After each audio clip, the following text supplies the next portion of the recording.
A very good morning everyone. स्वागत करते हैं एक बार फिर से हम आपके अपने यूट्यूब चैनल बीएड कॉन्सेप्ट में, जहां पे आप सभी को बीएड एंट्रेंस एग्जामिनेशन से संबंधित सारी अपडेट और आप लोग की सभी क्लासेस कराई जाती हैं। आज जो हम लोग डिस्कशन करने वाले हैं वह है आपका NCET BEd. NCET BEd it means कि नेशनल कॉमन एंट्रेंस टेस्ट। ये आपका एक ऐसा बीएड कोर्स है जो उन स्टूडेंट के लिए डिजाइन किया गया है जिन्होंने 12th के बाद, जो कि 12th के बाद ही अपना क्या करना चाहते हैं, बीएड करना चाहते हैं।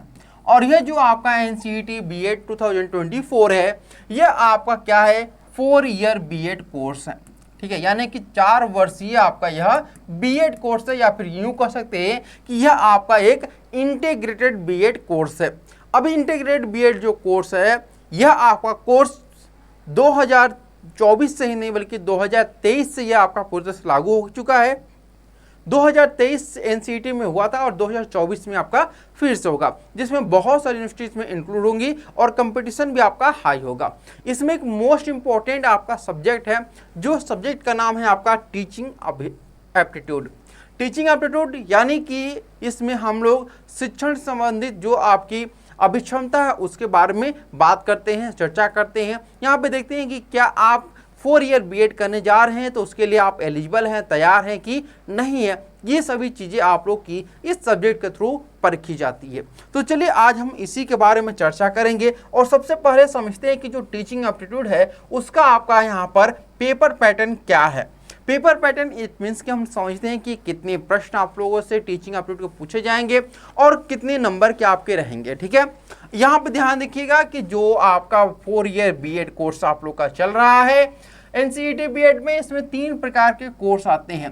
पहला आपका बीए बीएड कोर्स होता है। ठीक है, दूसरा जो आपका कोर्स है वह है आपका बीएससी बीएड कोर्स है। ठीक है, क्या है आपका बीएससी बीएड कोर्स है। इसके बाद आपका बीकॉम बीएड कोर्स है।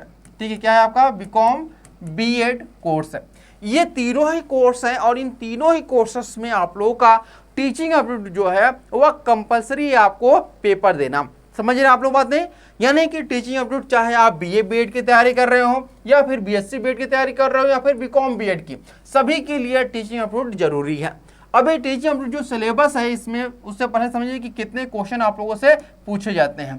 तो पेपर पैटर्न आप लोग देख रहे हैं कि टोटल जो क्वेश्चन होते हैं वह आपके 20 क्वेश्चन यहाँ पे आप लोगों से पूछे जाएंगे। और एक क्वेश्चन जो रहेगा वह 4 मार्क्स का रहेगा। कितने मार्क्स का रहेगा आपका? 4 मार्क्स का रहेगा। इस प्रकार से आप लोगों का टोटल जो मार्क्स बन रहा है वह है आपका 80 मार्क्स, यानी टोटल 80 मार्क्स का आपका यह पेपर होगा। और 80 मार्क्स में से मैं आप लोगों को गारंटी देता हूं कि आप लोग अच्छे तरीके से पढ़ेंगे इसको, तो आप लोग के कुछ नहीं कुछ तो कम से कम यहाँ पर आप लोगों का जो मार्क्स बन के आएगा वह आपका 70+ मार्क्स आप लोग ला सकते हैं आराम से, बिना किसी झिझक के। लेकिन अगर आप अच्छी तैयारी करते हैं तो ही, अदरवाइज इसमें अगर बहुत ज़्यादा भी अगर तैयारी नहीं कर रहे हैं फिर भी आप लोग के जो मार्क्स हैं बहुत मिनिमम, बहुत खराब परफॉर्मेंस भी करते हैं तो भी आप लोग के 40+ मार्क्स तो आ ही जाएंगे। अगर बहुत ज़्यादा आप कमज़ोर हैं, पढ़ने में नहीं समझ में आ रहा है फिर भी, क्योंकि एक ऐसा सब्जेक्ट है, क्योंकि ये मार्क्स गेनिंग वाला सब्जेक्ट है, इसमें थोड़ा सा आप ध्यान देंगे तो 70+ तक चले जाएंगे आप लोग। चलिए हम बात करते हैं अब आप लोग का, जब ये पेपर आप लोग देंगे तो एक बात ध्यान रखिएगा कि आप लोगों का इसमें नेगेटिव मार्किंग भी रखा गया है, यानी 1 नंबर आप लोग का कट किया जाएगा अगर आप लोगों ने एक क्वेश्चन गलत किया तो। चलिए अब हम बात करते हैं अपने सिलेबस के बारे में कि इसमें सिलेबस आप लोगों को क्या क्या पढ़ना है। देखिए यहाँ पर हम बात करते हैं तो कुल जो सिलेबस आपके टोटल है इसमें आपके टोटल मिला करके यहाँ पर 7 यूनिट रखे गए हैं। ठीक है, 7 यूनिट है और इस 7 यूनिट में सबसे पहला जो यूनिट है वह मैं आपको समझाने जा रहा हूँ कि वह यूनिट क्या है आपका। और सभी यूनिट का एक पर्टिकुलर कह सकते हैं कि थीम है, वह थीम ही अगर आप समझ जाएंगे तो आप समझ लीजिए कि लगभग 40% आप सिलेबस उसको वहीं पर कवर कर लेते हैं, यानी कि समय उसको ख़त्म कर लेते हैं। अब ये यूनिट 1 यहाँ पे देख रहे होंगे आप लोग। यूनिट 1 में बोला गया है आप लोग को क्या पढ़ने के लिए, जनरल एजुकेशन। ये आपको कहीं भी ऑफिशियल सिलेबस में नहीं देखने को मिलेगा। ये जब 2022 में पेपर हुआ था आप लोगों का सीयूटी यूजी के थ्रू, तब यह आपका पेपर पैटर्न था और कुछ उसी प्रकार से आपका पेपर पैटर्न यह चल रहा है।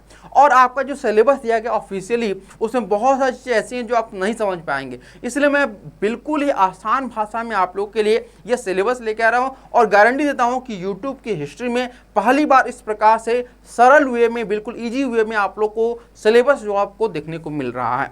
तो यूनिट 1 को हम लोग जनरल एजुकेशन के नाम से जानेंगे, यानी कि जनरल एजुकेशन 1.0, क्योंकि जनरल एजुकेशन एक और है यूनिट 2 जिसको हम लोग 2.0 कह सकते हैं। ठीक है, यानी कि इस प्रकार से बोल सकते हैं कि यूनिट 1 में भी आपको जनरल एजुकेशन पढ़ना है, यूनिट 2 में भी आपको जनरल एजुकेशन ही पढ़ना है। जनरल एजुकेशन मतलब कि आपको सामान्य शिक्षा, इट मीन्स कि हम इस यूनिट में उन बातों को या उन चीज़ों के बारे में चर्चा करेंगे, पढ़ेंगे, जिसमें कि केवल एजुकेशन तो रहेगा, लेकिन सामान्य तौर पर जो एजुकेशन के बारे में हम लोग जानते हैं उन्हीं के बारे में आप लोगों को इसमें पढ़ना होगा। समझ रहे बातें? अब हम यहाँ पे देखेंगे कि आपका सिलेबस क्या है जनरल एजुकेशन का। तो इसमें देखिए, ध्यान रखिएगा कि 2 narratives, newspaper reports about schools, teacher, children, यानी कि इसमें आप लोगों को किसी भी 2 न्यूज़पेपर के आर्टिकल के बारे में पूछ सकता है, या फिर जो नैरेटिव्स दिए रहते हैं, जैसे आप लोग पेपर पढ़ते हैं तो स्पोर्ट्स का जो पेज होता है उसके जस्ट बगल में एक आपका आर्टिकल छपता है, ठीक है, लेखक का या फिर राइटर का। तो उस आर्टिकल में जो आपके नैरेटिव्स होते हैं, जो आपके आर्टिकल लिखे जाते हैं, उनसे संबंधित आपके क्वेश्चन यहाँ पर पुट किए जाएंगे। ठीक है, इसके बाद यहाँ पर जो आपके क्वेश्चन रहेंगे ये किस टॉपिक से रहेंगे। जैसे अगर कोई हम बात कर रहे हैं, जो न्यूज़पेपर में आर्टिकल देते हैं, अगर वो आर्टिकल अलग अलग टॉपिक पर रहते हैं, कोई पॉलिटिक्स पर होता है, कोई बिजनेस पे होता है, कुछ एजुकेशन पे होता है, कुछ स्पोर्ट्स पे होते हैं, लेकिन हमें कौन से टॉपिक पढ़ना है? हमें स्कूल टॉपिक पे पढ़ना है, हमें टीचर के बारे में पढ़ना है जो टॉपिक रहेगा, और चिल्ड्रेन के बारे में। आप लोग एक न्यूज एजेंसी के बारे में जानते होंगे, बीबीसी लगभग हर एक हफ्ते में एक अपना आर्टिकल जरूर छापती है किसी न किसी न्यूज़पेपर के। ठीक है, तो उस न्यूज़पेपर में जब बीबीसी अपना आर्टिकल छापती है तो विशेष करके एजुकेशन पर ज़्यादा फोकस करती है, एजुकेशन और आपके पॉलिटिक्स। तो एजुकेशन में जो चीज़ें रहती हैं, हम लोग मोस्टली उन टॉपिक, उन आर्टिकल के बारे में जानना ज़्यादा देखेंगे जो कि बीबीसी की तरफ से आपकी रिपोर्ट जारी की गई है। एजुकेशन की बात करें या टीचर की बात करें या फिर हम लोग चिल्ड्रेन की बात करते हैं। ठीक है, तो इस प्रकार से ये क्वेश्चन जो आप लोगों को पूछे जाएंगे ये इन्हीं से टॉपिक्स रहेंगे, और उनमें हमें जो क्वेश्चन आप लोगों को पूछे जाएंगे वह उसमें हम लोग को क्या क्या चीज़ें ध्यान देनी है, ये बात ध्यान रखिएगा। ठीक है, यानी ये टॉपिक तुम्हें पता चला कि ये टॉपिक से हमें क्वेश्चन आएंगे। ठीक है, और ये टॉपिक कहाँ मिलेंगे? न्यूज़पेपर में और नैरेटिव्स के द्वारा मिलेंगे, लेकिन हमें क्या क्वेश्चन उसमें आएंगे, क्या बातें ध्यान रखनी है, कैसे हम लोग उस थ्योरी को, उस कॉन्सेप्ट को क्लियर करेंगे, ये चीज़ें भी यहाँ पर दी गई हैं। क्या आपको न्यूज़पेपर में जो डाटा दिया गया है वो देखना है। डाटा इट मीन्स कि जैसे आप सभी को पता है कि भारत देश में 5 सितंबर को टीचर्स डे मनाया जाता है। तो सबसे पहले 5 सितंबर जो आपका टीचर्स डे है वह कहाँ मनाया गया था, किसके द्वारा मनाया गया था, और पहले जो ऐसे कौन से व्यक्ति हैं जिनके जन्म दिवस पर जन्मतिथि आपका टीचर्स डे मनाया जाता है। ये जो एक आंकड़ा है ना, इसी को हम लोग डाटा बोलते हैं, और इसी डाटा पे आप लोग का जो क्वेश्चन है वह बनेगा। इसके बाद इंफॉर्मेशन, यानी कि जो डेटा हम लोग पढ़ रहे हैं उसका इंफॉर्मेशन कहाँ से हमें मिल रहा है, किस तरह से वो इंफॉर्मेशन हमारे तक पहुँच रहा है, ये भी हमें यहाँ पर ही देखने को मिलेगा।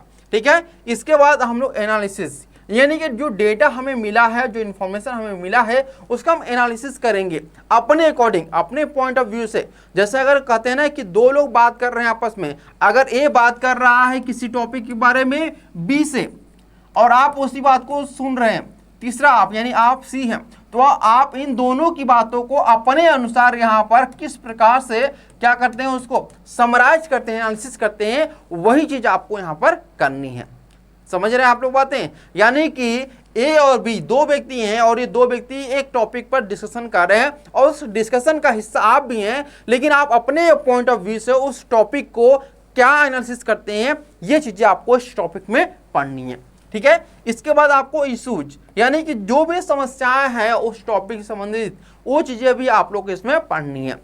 जैसे यहाँ पे दिया रहेगा जो समस्या रहेंगी, जेंडर की समस्या, स्कूल एक्सेस की समस्या, यानी कि जो स्कूल कैसे पहुंचते हैं टीचर्स, इनकी समस्या के बारे में, अध्यापकों के वर्क के बारे में, और आपकी स्कोर्स यानी कि जो आपके स्कोर हैं यानी कि आंकड़ा है उनके बारे में बात करते हैं। ठीक है, ये अभी जब टॉपिक आप लोग देखेंगे तो इतनी बड़ी टॉपिक मैंने आप लोग को लेक्चर दिया, आप लोग समझ में आ रहा है कि सर ये तो थोड़ा सा हमारे सर के ऊपर से जा रहा है।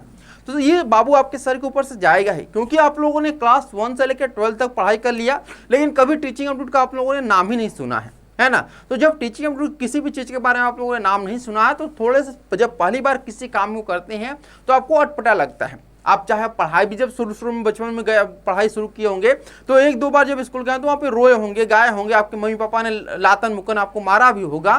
तो वहाँ पे जब आप लोग मारपीट खा सकते हैं, आपको पढ़ने में मन नहीं लगता है, तो सेम चीज़ यहाँ पर भी होगा ना। टीचिंग पहली बार आप लोग पढ़ने जा रहे हैं, ये सोचिए कि आप लोग पहली बार ये चीज़ करने जा रहे हैं। ठीक है, बहुत सारी चीज़ें ऐसी होती हैं जब आप लोग पहली बार कोई चीज़ करते हैं तो आपको अच्छा लगता है। जैसे आप किसी लड़की से पहली बार बात किए हो फ़ोन पे तो आपको एक अलग ही फीलिंग होता होगा, तो भी पहली बार आप लोग बात किए होंगे। तो सेम चीज़ आप यहाँ पर कर रहे हैं टीचिंग एप्टीट्यूड का इस टॉपिक के साथ कि पहली बार इस चीज़ों को आप लोग यहाँ पर पढ़ाई कर रहे हैं, आपको थोड़ा समझ में नहीं आएगा, लेकिन जब इसमें आप पढ़ते चले जाएंगे, इसके अंदर घुसते चले जाएंगे तो आपको बहुत मजा आएगा और आपको पेन कॉपी उठाने की जरूरत भी नहीं पड़ेगी। केवल मैं जो समझाऊंगा वो समझ लीजिएगा और वही जाकर के एग्जामिनेशन में छाप दीजिएगा। ये रही हमारे यूनिट 1 की बातें।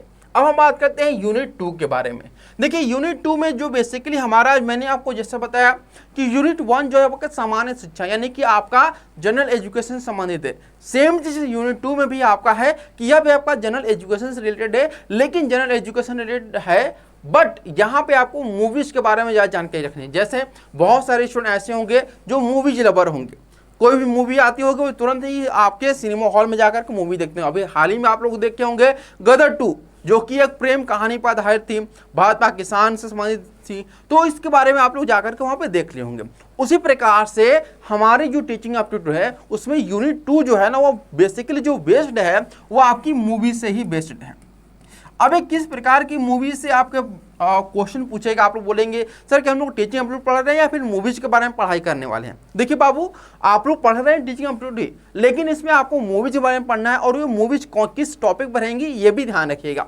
आपके टॉपिक क्या रहेंगे देखिए यहाँ पर, यानी कि जो आपके क्वेश्चन पूछे रहेंगे वो पॉपुलर फिल्म के बारे में, यानी कि जो आपके विश्वविख्यात मूवीज वगैरह हैं, फिल्म है, उनके बारे में रहेगा। और जो मूवी रहेंगी वो किस टॉपिक बनी होनी चाहिए, एजुकेशन पे रहनी चाहिए मूवी। ठीक है, एजुकेशन। जैसे अगर मैं बात करता हूँ 3 इडियट, आप सभी लोग देखे होंगे 3 इडियट के बारे में, कैसे 2 स्टूडेंट जो आते हैं बाहर से, वो आकर के यहाँ पर पढ़ाई करना शुरू करते हैं एक इंजीनियरिंग कॉलेज में, वो एक अपना साथी ढूंढते हैं और फिर वहाँ पर एंट्री होती है किसकी, सुंग सुंग वांगड़ू की, जो कि होता है कौन भाई, वह होता है आपका आमिर खान, सॉरी रणछोड़ दास चांचड़, जिसका सही नाम होता है रणछोड़ दास चांचड़। उनकी एंट्री होती है और किस प्रकार से रणछोड़ दास चांचड़ जो होता है वह पूरे कॉलेज में तहलका मचा देता है, एजुकेशन सिस्टम को उलट पुलट कर देता है। इन सभी चीज़ों के बारे में आप लोग 3 इडियट में देखेंगे। तो वही चीज़ हम लोग यहाँ पर देखना है और आप लोगों से ये नहीं पूछेगा कि 3 इडियट क्या है, किस बेस पर है। आप लोगों से 3 इडियट के बारे में जो बेसिकली क्वेश्चन पूछेंगे ये पूछा जाएगा कि 3 इडियट किस थीम क्या रही है, इसका बैकग्राउंड क्या रहा है 3 इडियट का, ठीक है, या फिर जो 3 इडियट का मेन टॉपिक है यानी कि मेन वर्जन है वह क्या है। ठीक है, यानी एजुकेशन सिस्टम में तो सभी जाते हैं, लेकिन उसका जो मेन थीम था कि एजुकेशन सिस्टम को हमें क्या करना है, बदलना है। हमें प्रोफेसर के अकॉर्डिंग नहीं चलना है कि प्रोफेसर जो बोल रहे हैं, टीचर्स जो बोल रहे हैं वही सत्य होगा, नहीं, जो टीचर्स बोल रहे हैं, जो प्रोफेसर बोल रहे हैं, हमें उनका क्रॉस चेक भी करना चाहिए। ऐसा नहीं है कि हम लोग बिल्कुल ही जो चीज़ें बोली जाए प्रोफेसर के द्वारा वही हम लोग उसको ऑब्जर्व कर लें। अगर हम ऐसा करते हैं तो हम एक कंप्यूटर हो जाएंगे, क्योंकि कंप्यूटर को हम कोई भी इंस्ट्रक्शन देते हैं, कोई भी हम लोग जानकारी देते हैं, बोलते हैं कि गूगल हमें ये बोल के दिखाओ या फिर ये करके दिखाओ, तो वो सेम वैसा ही करता है ना। तो हम लोग क्या करते हैं, सेम उसी प्रकार से कंप्यूटर पर बिहेव करने लगते हैं।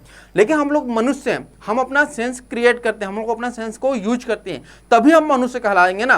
अदरवाइज हम लोग कंप्यूटर हो जाएंगे, सिस्टम मशीन की तरह हो जाएंगे कि जैसा मालिक कर रहा है वैसा ये हम लोग करना शुरू कर देते हैं। तो ये चीजें आप लोग की मूवी से संबंधित पूछे जाएंगे। इसके बाद सेकंड रहेगी बुक्स के बारे में। बुक्स यानी कि मूवीज ही रहेंगी, यानी कि बहुत सारे ऐसे मूवीज हैं जो बुक्स पर आधारित है। जैसे आप सभी लोग जानते होंगे हमारे देश के बहुत ही प्रसिद्ध आपके लेखक हैं चेतन भगत जी, जिनका एक बुक है जो क्या है 2 स्टेट्स है, उसके बाद हाफ गर्लफ्रेंड है। ये आपके ऐसे ऐसे बुक हैं जिन पर आधारित बहुत सारी मूवीज वगैरह जो है वह बन चुकी हैं। ठीक है। तो इस प्रकार की जो मूवीज बनी है इन बुक्स पर, उनके बारे में आपको यहाँ पर पढ़ना है। साथ ही साथ यहाँ पर तीसरा आपका है documentary showing the struggle of girls, यानी कि जो लड़कियां होती हैं उनको पढ़ाई करने में किस प्रकार की प्रॉब्लम फेस करनी पड़ती है। जैसे आप लोग देखे होंगे नील बट्टा सन्नाटक मूवी आया था, ठीक है। इसके अलावा आपका ट्राइबल से संबंधित आपका मूवी हुआ है, दलित से संबंधित जैसे आप लोग मूवी एक जानते होंगे आपका शूद्र मूवी आया हुआ था, जिसमें दलितों के बारे में बहुत अच्छी तरीके से समझाया गया था, बताया गया हुआ था कि किस प्रकार से जनरल कास्ट के जो लोग थे उन्होंने दलितों पर बहुत ज़्यादा यहाँ पर अत्याचार किया हुआ था। इन मूवी में किस प्रकार से उन चीज़ों को बताया गया, दर्शाया गया है, बैकग्राउंड क्या है, थीम क्या है, इन्हीं पर हम लोग को यहाँ पर इसको पढ़ना है और समझना है। उम्मीद है आपको समझ में आएगा यूनिट 2 भी। अब बात करते हैं आपका यूनिट 3, यानी कि हम लोग यहाँ पर क्या पढ़ेंगे, आपका यहाँ पर बाबू टीचिंग ऑफ साइंस के बारे में पढ़ेंगे, है ना। टीचिंग ऑफ साइंस यानी कि जो हमारा मतलब विज्ञान के बारे में हम लोग कैसे विज्ञान को पढ़ना है, कैसे विज्ञान को समझना है, ये सब चीज़ें देखेंगे। जैसे इसमें टॉपिक है कुछ यहाँ पे देखिएगा, based on observation of natural phenomena, यानी कि प्राकृतिक घटना के अवलोकन पर जो आधारित प्रश्न रहेंगे उनको यहाँ पर देखने को मिलेंगे, ठीक है। प्राकृतिक घटना यानी कि जो बहुत सारे आप लोग क्लास 6, 7 एनसीईआरटी बुक में देखे होंगे कि भूकंप वगैरह आते हैं या फिर ज्वालामुखी फटती है, तो ये सब क्या है, प्राकृतिक चीज़ें हैं। तो ये सब कैसी घटनाएं घटित होती हैं, इनके बारे में हम लोग अच्छी तरह से यहाँ पर समझेंगे। इसके बाद आपका है famous Indian scientist, women scientist, यानी आप सभी को पता है कि जैसे जो भी हमारे यहाँ खोज होती है, चाहे वो भारत में हो या फिर विदेश में हो, क्योंकि हमें पढ़ना है किसके बारे में, इंडियन के बारे में। तो हम जो हमारे देश में प्रमुख वैज्ञानिक हुए हैं, खास करके महिलाएं, उनके बारे में पढ़ना है, या फिर जो पुरुष हुए हैं उनके बारे में आप सभी को पता होगा। सुनीता विलियम्स जो कि भारतीय मूल के अमेरिकी वैज्ञानिक थी, उनके बारे में आप लोग बहुत अच्छी तरह समझते हैं, उनके बारे में भी हम लोग यहाँ पर डिस्कशन करेंगे। अभी मैं केवल और केवल ये आप लोग को कह सकते हैं कि ट्रेलर दिखा रहा हूँ, जैसे मूवी होता है ना, मूवी का ट्रेलर रहता है, उस ट्रेलर में आपको पता चल जाता है कि आपको क्या क्या देखने को मिलेगा। तो सेम चीज़ मैं इस सिलेबस के द्वारा आपको बताने की कोशिश कर रहा हूँ कि आपको क्या पढ़ना है। जब मैं आप लोगों को पढ़ाना शुरू करूँगा तो उसमें आप लोग को एक एक जो शब्द होगा ना, उस शब्द को ही निचोड़ कर आपके सामने रख दूंगा, ताकि आप समझ लीजिए कि ये सब क्या है और कैसे आगे ये आपको बढ़ना है, ठीक है। इसके बाद आपका है current information such as COVID. आप सभी को पता है कि कोविड के कारण बहुत सारे लोगों की नौकरियां चली गई थी, कोविड के कारण बहुत सारे नए नए प्रयोग भी हुए थे, बहुत सारे इंस्टीट्यूट भी ओपन हुए थे, बहुत सारी चीज़ें जो ऑफलाइन थी वो ऑनलाइन चली गई थी, और अभी भी आप लोग जो चल रहे हैं ऑनलाइन, वो आपका कोविड का ही एक कमाल है कि अभी आप लोग जो पढ़ाई अपने घर से कर रहे हैं वो ऑनलाइन माध्यम से कर रहे हैं। बहुत सारे ऐसे लोग थे जो कि बेरोजगार थे, वो रोजगार प्राप्त कर लिए ऑनलाइन माध्यम से, जो रोजगार में थे वो बेरोजगार हो गए हैं। तो ये सब किसका प्रभाव था, आपका कोविड का था। तो कोविड के बारे में हम लोग जानकारी यहाँ पर लेंगे। इसके अलावा आप लोगों का टेक्नोलॉजी क्या यूज इस समय हो रहा है, साइंस में जो इसका प्रोग्राम्स है उनके बारे में पढ़ा जाएगा। तो ये आपके साइंस के बारे में थी। साइंस का बेसिकली इसके बारे में कुछ चीज़ें और भी हैं कि साइंस पढ़ने में क्या प्रॉब्लम फेस करते हैं बच्चे, ये सब भी चीज़ें हम लोग यहाँ पर डिस्कशन करेंगे, ठीक है। अब आते हैं हम लोग मैथ के बारे में, यानी कि जब हम लोग मैथ के बारे में बात करते हैं तो मैथ में आप लोग देखिएगा पहला जो टॉपिक आपका दिया गया है कि based on sense of proportion perspective abilities that mathematics gives, यानी अनुपात, परिप्रेक्ष्य, क्षमताओं की भावनाओं के आधार पर जो गणित देता है उनके बारे में। यानी कि हम ऐसे ऐसे टॉपिक के बारे में पढ़ेंगे जिसमें कि बच्चों को गणित पढ़ने में जो प्रॉब्लम होती है, खास करके आप लोग देखेंगे कि अनुपात में क्या प्रॉब्लम फेस करनी पड़ती है, परिप्रेक्ष्य से संबंधित क्या प्रश्न बनते हैं, क्षमताओं का जो हमारे अंदर भावना है उनके हम कैसे यूज करते हैं, ये चीज़ें देखने को मिलती हैं।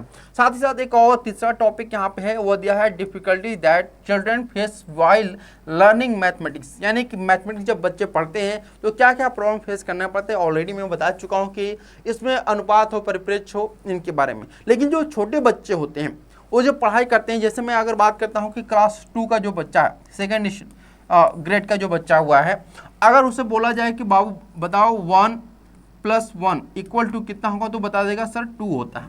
वही उससे पूछा जाए कि बताइए कि 2 - 1 कितना होता है, तो वो 1 बता देगा। लेकिन अगर उसे से यह पूछ लिया जाए कि -2 - 1 = कितना होगा, तो कंफ्यूज हो जाएगा, फिर वो डिफिकल्टी यहाँ पर फेस करना शुरू कर देगा। या फिर उससे बोल दिया जाए कि 1/0 क्या होगा, या फिर 0/1 कितना होगा, तो इन सब क्वेश्चन में उससे डिफिकल्टी जाएगी। ये तो मैं केवल एक एग्जाम्पल के थ्रू आपको समझा रहा हूँ। जब मैं आपको इन सभी चीज़ों के बारे में पढ़ाऊंगा कि क्या क्या और भी प्रॉब्लम फेस करना पड़ता है मैथ में पढ़ने के वक्त जब बच्चे होते हैं आप लोग, तो वो चीज़ें आपको और भी अच्छे तरीके से समझ में आएगी और मैं रिलेट करके आपको बताऊंगा कि क्या आप अगर बच्चे में थे तो उस बचपना में आप लोग क्या क्या गलतियाँ करते थे, तो आपको खुद ही समझ में आ जाएगा। तो ये जो आपको टॉपिक देख रहे हैं ना, ये टॉपिक आप लोग को केवल रिलेट करके पढ़ने का है, बहुत सारा ज़्यादा चीज़ें लिखने की नहीं है, केवल जितना रिलेट करेंगे उतना आप लोग के लिए फ़ायदा रहेगा।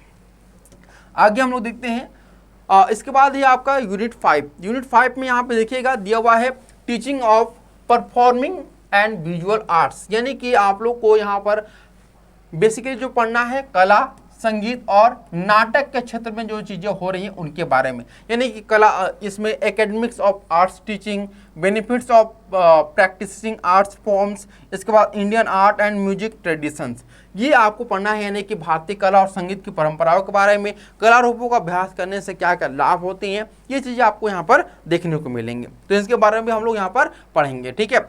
इसके बाद बात करते हैं हम लोग यहाँ पर आपका टीचिंग ऑफ सोशल साइंस, यानी कि सोशल साइंस आप सभी को पता है, सोशल साइंस में आपके हिस्ट्री आ जाता है, ज्योग्राफी आ जाता है, पॉलिटी और इकोनॉमिक्स आ जाते हैं, ठीक है। तो सोशल साइंस में इन सभी सब्जेक्ट से कैसे आपके सामाजिक विज्ञान में जो बच्चे पढ़ते हैं, चाहे वो हिस्ट्री, ज्योग्राफी, पॉलिटी, इकोनॉमिक्स, इसमें जो प्रॉब्लम आती हैं उन प्रॉब्लम को कैसे बच्चे टैकल करते हैं, किन किन डिफिकल्टीज को आगे लेकर चलते हैं, किन किन डिफिकल्टीज को फेस करते हैं सोशल साइंस में पढ़ने वक्त, इन सभी चीज़ों के बारे में भी आप लोग को बताया जाएगा। इसके बाद यहाँ पर details of subject being taught, यानी कि पढ़ा जा रहा विषयों का जो विवरण है वह हम कैसे स्टूडेंट को बताएंगे, क्योंकि एक दो विषय इसमें नहीं होते हैं, इसमें 4 सब्जेक्ट होते हैं और 4 सब्जेक्ट कैसे आपको मैनेज करके पैरेलल रूप में लेके जाना है आगे, वो भी चीज़ें आप लोग यहाँ पर सीखनी है।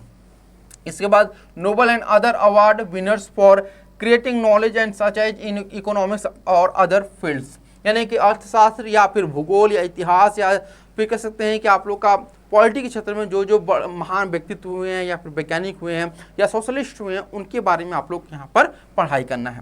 इसके बाद टीचर्स इन हिस्ट्री, यानी इतिहास के क्षेत्र में अगर हम बात करते हैं, इतिहास में पूरे इतिहास को आप लोग देखें, चाहे वो प्राचीन का हो या मध्यकालीन हो या फिर आधुनिक हो, उसमें जो आपके सुधार हुए हैं उसमें बहुत बड़े बड़े वैज्ञानिक हुए, बड़े बड़े इतिहासकार हुए हैं। बेसिकली अगर हम बात करते हैं बौद्ध धर्म, जैन धर्म, उपनिषद, इनमें जो आपके अध्यापक गण रहे हैं उन अध्यापकों के बारे में आपको चर्चा भी करनी होगी, ठीक है। चाहे वह गुरु द्रोणाचार्य हो या फिर गुरु वशिष्ठ हो, इन सभी के बारे में आपको यहाँ पर चर्चा करना होगा, ठीक है। तो ये अलग अलग टॉपिक आपको दिए गए हैं, इन सभी के बारे में आपको अच्छे से पढ़ना है। और ये हमारा था आपका लास्ट टॉपिक जो है आपका टीचिंग एप्टीट्यूड का, ठीक है, यानी कि teaching of language and literature, यानी यहाँ पर हम लोग को क्या पढ़ना है, लैंग्वेज और लिटरेचर से संबंधित। It means based on famous stories, novels, poems that have reference to school education learning class 6 to 12th NCERT, यानी कि जो प्रसिद्ध कहानियाँ हैं, उपन्यास है, कविताएं हैं, इनके बारे में पढ़ना है। और ये सभी कहाँ से हमें देखने को मिलेंगी, यह हमें क्लास 6 से लेकर 12th तक की जो NCERT की बुक्स हैं उन्हीं में से आपको ये देखना है और इसको और कहीं बाहर से नहीं लिखना है, ठीक है।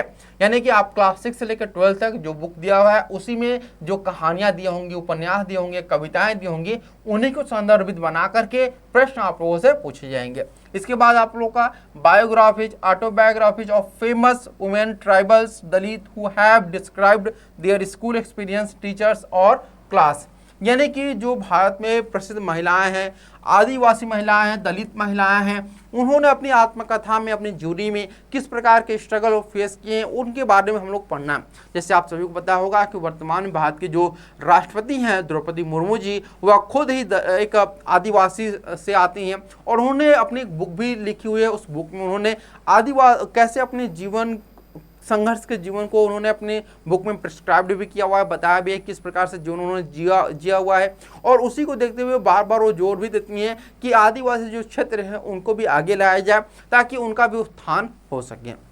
अब बात करते हैं इसके बाद लास्ट है difficulties that children face while learning poems और ग्रामर, यानी कि बच्चों को कविताएं या फिर व्याकरण सीखते समय जो कठिनाई फेस करना पड़ता है वही चीज़ आपको, जैसे आप लोगों को मैंने अभी बताया कि अगर जो छोटा बच्चा गणित के जो क्वेश्चन होते हैं उनको सॉल्व करने में उनको प्रॉब्लम होती है, तो सेम चीज़ यहाँ भी है कि जब आप छोटे बच्चे तो आपको इंग्लिश से हिंदी अनुवाद या हिंदी से इंग्लिश अनुवाद करने में बहुत सारे प्रॉब्लम फेस करनी पड़ती है। उसमें आपको बताया जाता है जब हम लोग छोटे बच्चे थे उसमें बताया जाता था कि आपको कैसे करना है। जैसे आप हिंदी से इंग्लिश कर रहे हैं तो हिंदी से इंग्लिश करने में आपको क्या ट्रांसलेट करना होगा, आपको सबसे पहले सब्जेक्ट, फिर उसके बाद वर्ब, फिर यहाँ पर आप लोग को क्या लगाना होगा, यहाँ पर ऑब्जेक्ट। तो इस प्रकार के हम लोग को SVO के मेथड बताए जाते थे। लेकिन बहुत सारे ऐसे बच्चे होंगे जो इस मेथड को समझ नहीं पाएंगे। तो इन मेथड को कैसे इजीली प्रकार से बच्चों को समझाया जाए, कैसे वो इन मेथड को यूज न भी करें तो भी वो कैसे ट्रांसलेट कर लें, ये बातें हम लोग इस टॉपिक के थ्रू पढ़ने की कोशिश करेंगे। तो ये हमारा था टीचिंग एप्टीट्यूड का पूरा कंप्लीट सिलेबस जो आपको NCERT B.Ed के थ्रू में आपको पढ़ना है, ठीक है। और NCERT B.Ed जो आपका इसमें चल रहा है 2024 में NCERT B.Ed, ठीक है, इसमें आप लोग देखेंगे कि NCERT B.Ed में आपके BA B.Ed, BCom B.Ed या फिर BSc B.Ed तीनों ही B.Ed है और तीनों के लिए आपका टीचिंग एप्टीट्यूड बहुत ही कंपलसरी है। और अगर आप चाहते हैं कि पूरी डिटेल में आप टीचिंग एप्टीट्यूड की पढ़ाई करें, तैयारी करें, तो उसके लिए हमारा स्वेट सिलेक्शन बैच जो है वह लॉन्च कर दिया गया है। ये जो स्वेट सिलेक्शन हमारा बैच है, यह आपका बैच जो स्पेशली हमारा डिजाइन किया गया है वह 4 ईयर B.Ed कोर्स के लिए आपका डिजाइन किया गया है। और इस 4 ईयर B.Ed के कोर्स में आप लोग को जितने भी क्लासेस आप लोग को करानी है, चाहे आप 3 डोमेन लें या फिर आप 2 लैंग्वेज लें या फिर एक जनरल टेस्ट लें और टीचिंग एप्टीट्यूड, ये सभी की सभी क्लासेस आपको इस स्वेट सिलेक्शन बैच के थ्रू आप लोगों को मिलेगी। तो उम्मीद करते हैं अगर आप यहाँ पर अपना अच्छे से पढ़ाई करना चाहते हैं, बड़े बड़े इंस्टीट्यूट से 4 ईयर B.Ed कोर्स करना चाहते हैं, तो हमारे इस कोर्स को ज्वाइन जरूर करिएगा। इस कोर्स को ज्वाइन करने के लिए या फिर कोई भी इन्फॉर्मेशन प्राप्त करने के लिए 4 ईयर B.Ed के लिए आप दिए गए व्हाट्सएप नंबर पे हमें व्हाट्सएप कर सकते हैं या फिर कॉल कर सकते हैं। और ज़्यादा जानकारी के लिए हमारे कोर्स को आप हमारे ऑफिशियल ऐप CUET कॉन्सेप्ट को डाउनलोड कर लीजिएगा प्ले स्टोर से, वहाँ पे आपको सारी इन्फॉर्मेशन मिल जाएगी। आई होप आप लोगों को इस सेशन के द्वारा बहुत सारी इन्फॉर्मेशन मिली होगी। अगर इन्फॉर्मेशन आप लोगों को फ्रूटफुल लगे तो जरूर इसको लाइक शेयर सब्सक्राइब करना ना भूलिएगा। तो मिलते हैं नेक्स्ट वीडियो में, तब तक के लिए धन्यवाद। Thank you so much for watching this video.